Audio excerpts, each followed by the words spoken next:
Bethlehem itu adalah sebuah kota di wilayah pegunungan Yudea. Situasinya berbeda dengan Eropa. Musim dingin di Bethlehem itu paling kira-kira suhunya antara 15 derajat Celcius turun kira-kira 8 derajat Celcius. Salju itu biasanya turun di bawah 0 derajat. Kalau saudara pergi ke Israel, di wilayah utara biasanya turun salju, yaitu di Gunung Hermon. Tapi Bethlehem bukan Hermon. Bethlehem itu kota pegunungan. Maka tidak ada salju setiap tahun. Tapi pola pikir orang barat ini sudah meracuni kita. Sehingga kita kadang-kadang umat awam menjawab itu menjadi bingung. Dibayangkan salju, apalagi kalau pohon terang selalu ada kapasnya yang melambangkan salju. Itu kan gambarannya orang Eropa. Kadang-kadang kita melihat Israel dengan suasana Eropa. Di situ ada gembala-gembala misalnya. Gembala-gembala menggembalakan dombanya di waktu malam. Lah masa malam musim dingin ada gembala yang menggembalakan dombanya? Dibayangkan lagi Eropa. Gak usah jauh-jauh, Anda ke Australia bulan Desember musim panas. Karena belahan bumi yang satu dengan yang lain itu berbeda. Padahal yang disebut padang gembala di situ, ini menurut analisis dari seorang ahli namanya Alfred Edersheim. Dia mengatakan begini, di Israel dia mendasarkan buku-buku orang Yahudi sendiri. Salah satunya itu namanya Traktat Sekalim 7 nomor 4. Itu orang Yahudi punya itu. Nah, Misnah sumber itu ditulis kira-kira abad kedua. Berarti kira-kira 100 tahun setelah peristiwa. Lalu orang mengatakan, ini kan berita setelah 100 tahun gak bisa dipercaya Pak. Lah lebih gak bisa dipercaya mana? Beritanya orang bule abad 19 atau berita orang Yahudi abad kedua? Kalau kita belajar sejarah baru tahu.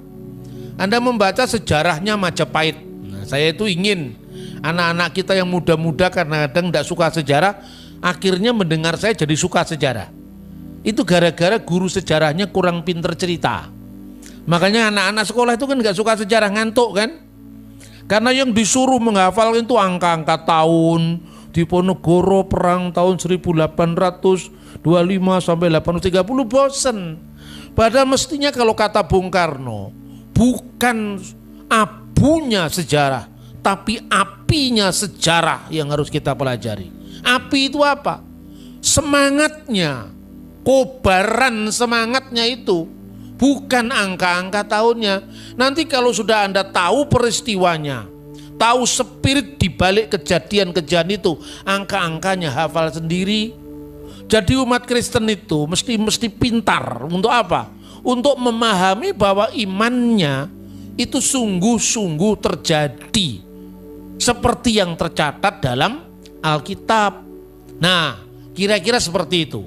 Maka sumber Misnah ini abad kedua ini menceritakan gembala-gembala itu ada 2 tipe katanya. Tipe yang pertama itu namanya Eluhen Bayitot, yaitu gembala-gembala yang menggembalakan domba rumahan. Lah domba rumahan itu apa? Domba-domba biasanya orang Yahudi pada abad pertama. Rumahnya jangan dibayangkan rumah joglo kayak orang Solo. Rumah-rumah di Bethlehem itu dari gua-gua. Jadi karena tekstur tanahnya itu tinggi, rendah, ya. Terus ini ada gua-gua. Anda pergi ke sana, maka rumah itu didirikan di atas gua biasanya. Karena tanahnya itu memang unik, ya. Nah, yang di bawah itu biasanya untuk menaruh domba-domba pada malam hari. Kalau siang hari dikeluarkan di padang. Malam hari khususnya pada musim dingin dimasukkan ke ruangan. Itulah yang disebut palungan. Jadi jangan menggambarkan palungan itu dari kayu kayak kandangnya orang Purwokerto, bukan. Yang disebut kandang itu ya cerukan-cerukan batu, lalu ada palungan seperti tempat minumnya binatang itu ditaruh di dalam rumah. Yang paling atas itu namanya ruang tamu. bahasa Yunaninya kataluma. Jadi gambarannya seperti itu loh. Itu domba yang pertama. Nah, domba-domba pertama itu domba yang dipelihara bayit rumah. Bayitot di rumah-rumah.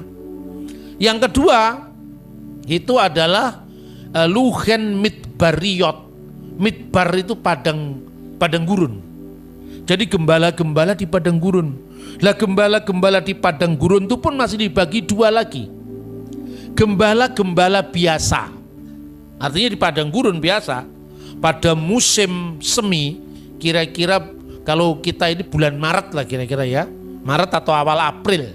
Kalau bulan Ibraninya namanya Nisan. Itu dilepaskan di padang. Nanti kira-kira pada awal bulan Oktober, itu nama Ibraninya bulan Markeswan, itu ditarik ke dalam. Itu domba-domba biasa. Tapi ada domba khusus. Domba khusus itu disebut domba-domba yang sengaja dipelihara di bait Allah. Kenapa dipelihara di bait Allah? Untuk menyiapkan korban-korban persembahan di bait suci. Nah, itu disebutkan dalam traktat Sekalim Yahudi tadi. Behemah, Senimetsef, Mirusalayim, Viet Migdal Eder. Domba-domba yang ditemukan di sebuah tempat antara Yerusalem sampai ke menara kawanan domba. Migdal Eder itu menara kawanan domba. Itu nubuat dalam kitab Mika pasal 4 ayat 8. Wahai menara kawanan domba. Itulah kira-kira para gembala yang ditemui malaikat. Dan malaikat berkata, jangan takut, karena pada hari ini telah lahir bagimu Kristus Tuhan di kota Daud. Lalu setelah menerima berita itu, kamu akan menemui seorang anak yang dibungkus dengan kain lampin, ditaruh di dalam suatu palungan. Maka gembala itu tadi, para gembala tadi meninggalkan padang tadi, namanya itu adalah padang gembala. Sampai hari ini di Bethlehem, itu ada tempat yang namanya Bet Sahur. Kenapa disebut sahur? Nama itu dinamakan oleh orang-orang Kristen sejak zaman dulu, karena di tempat itu para gembala berjaga pada waktu malam. Lah berjaga itu bahasa Arabnya sahur.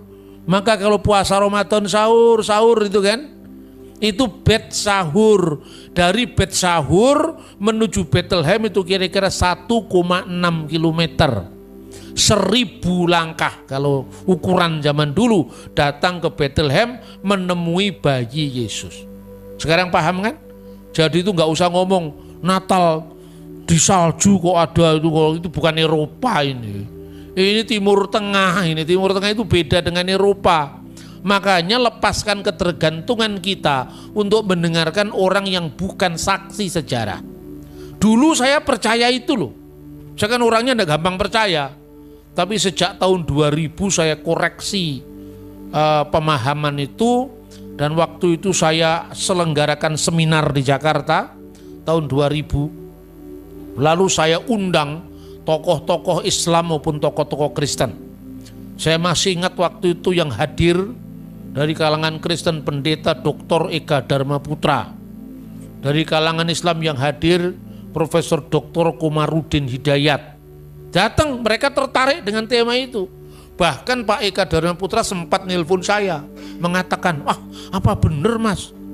Kan Natal itu kan kelahiran Dewa Matahari. Ternyata tidak benar Pak, saya bilang. Loh kok bisa orang itu gampang percaya itu loh. Kelahiran Dewa Matahari itu baru dirayakan, itu namanya titik balik musim dingin. Itu tahun 247 Masehi. Oleh kaisar namanya Aurelius. Tanggalnya pun bukan 25 Desember, tapi 3 Desember sampai 23 Desember, bukan 25 Desember. Kemudian ketika ada kaisar yang dulunya Kristen kemudian balik ke agama pagan, menjiplak Natal ini dan diterapkan untuk dewa matahari yang tak terkalahkan, namanya Natalis Sol Invictus. Nah, kita percaya dengan ensiklopedia Americana, ensiklopedia Britannica seolah-olah itu benar, padahal itu 1000% salah. Saya ini bersyukur saudara-saudara, tahun 98 saya sempat mengunjungi sebuah biara Kristen Ortodoks di Wadi El Natrun, Mesir. Ketika itu secara tidak sengaja, ketika saya ke perpustakaan biara itu, saya menemukan sebuah buku kuno, ya, judulnya itu adalah Coptic Didascalia Apostolorum. Lalu buku itu saya copy, ya, lalu kemudian saya bawa pulang, saya baca. Buku itu bahasa Koptik dan bahasa Arab. Nah, bingung toh? Kalau Kristen kok bahasa Arab lah, karena di Indonesia biasanya yang Arab itu harus Islam. Lah di Timur Tengah orang Kristen Arab juga banyak. Itu kira-kira pada pasal 18 buku Didascalia Apostolorum itu ditulis tahun 189 Masehi. Jauh sebelum kelahiran Dewa Matahari dirayakan oleh Kaisar Aurelius. Tertulis di situ pada pasal 18. Ya ikhwatana, wahai saudara-saudara, saudara-saudara kami, tahfutu fi ayamil a'yad, tetapkanlah pada hari-hari perayaan Id milad Sayyidina Yesus Al-Masih, yaitu Natal dari Tuhan kita Yesus Kristus, wa kamaluhu, tepatnya fi kamsati wa isrin, pada tanggal 25 fi syahri tasyi'i lil Ibraniyin, pada bulan keempat Ibrani.